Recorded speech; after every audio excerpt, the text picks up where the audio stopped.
It's not called show good, it's not called show talent, it's called show business. And one of the aspects of business, and it should be called business show, because the business aspect is much more important than the show aspect. Yeah. The idea is every single show that you do, whether you're a musical artist or you do actual visual arts and paintings, or you're a stand-up comedian, you have to pack out the place. If there's no one buying your art, I don't care how good you are.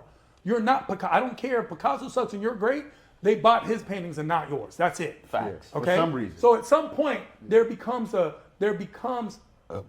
a balance between my talent and what is wanted and desired. There needs to be that economic balance of that want and have basis. What do I have that they want? And a lot of people don't see that. It's obviously Desi and Batch has something that people want. And they create short form content. They're creating short movies, basically, 1 minute long, and they're getting that out there. The only criticism I ever have of sketch comedians is when they take stand-up comedy ideas, they hear it from a stand-up comedian, and then they just manifest it into a more popular visual art, and they create a video out of it, and now it becomes their idea. It's like, no, you didn't come up with that. This came from here. You stole the material. Exactly. Yeah. Well, what's the proper way to do that? To credit The proper way is not to do it. Yeah. It's to not do it because it's someone else's line. The joke itself is stolen. Exactly. Yeah, the material, the thing that made, whatever it is that made people laugh, that came out the other person's The brain. premise is not your premise. Yeah. You did not come up with that idea. But see, in advertising, that's like a normal practice a little bit. Yeah. Like, it's a normal practice to Regurgitate.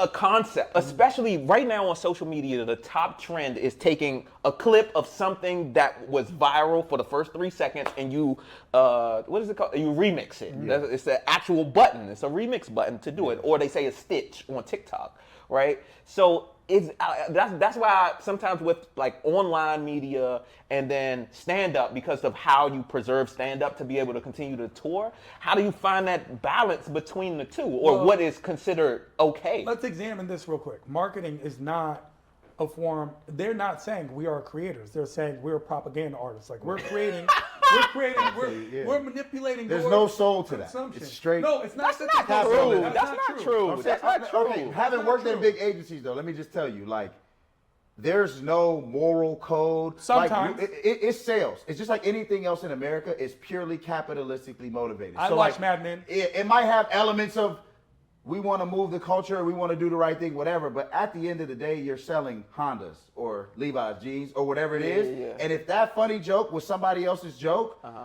believe you me, because I've been in those rooms, the only black dude in that room, and they're like, we should do this. No one's raising their hand like, well, the artistic integrity. Yeah. If they're like, yo, the client is buying that, they think this shit is funny, because all advertising is, no disrespect to anybody who works, I work and continue to work in advertising. I have a black friend. That's That's it. right. I have an advertising Yeah. friend. Those blood-sucking, vampire, immoral, capitalist pigs. I mean, yeah, right? And so it has this reputation for being like a part of the creative world.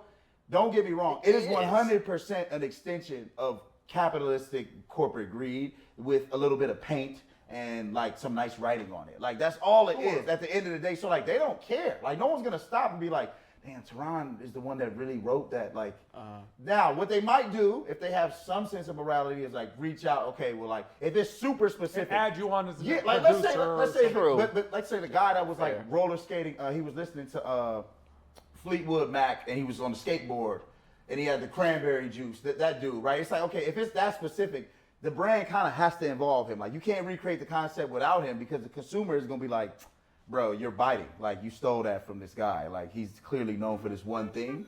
But if they could get away with it, bro, they absolutely do.